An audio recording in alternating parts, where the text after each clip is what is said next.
আসসালামু আলাইকুম। The Wall Street জার্নালের তথ্য অনুযায়ী ইরান হরমুজ প্রণালী পুনরায় চালু করবে না এবং যুক্তরাষ্ট্রের প্রস্তাবিত নতুন যুদ্ধবিরতির প্রস্তাবও প্রত্যাখ্যান করেছে।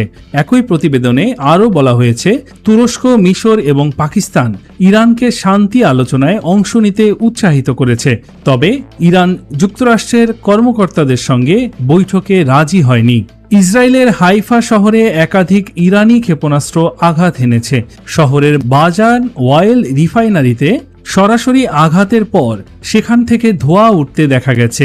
একই সঙ্গে পূর্ববর্তী হামলার ধ্বংসস্তূপের নিচে আটকে পড়া 4 জনের মৃত্যুর খবর নিশ্চিত করা হয়েছে।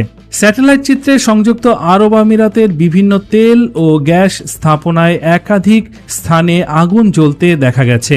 সাম্প্রতিক বৃহৎ অভিযানে তেল আবিব, হাইফা, বীরশেবা ও পেতাহ টিকভায় অবস্থিত সামরিক ও শিল্প স্থাপনায় ইরান কর্তৃক ক্ষেপণাস্ত্র হামলা পরিচালিত হয়েছে। একই সঙ্গে কুয়েতের আলী আল সালেম এয়ারবেস এবং একটি তেলবাহী জাহাজেও আঘাত হেনেছে ইরানি ক্ষেপণাস্ত্র।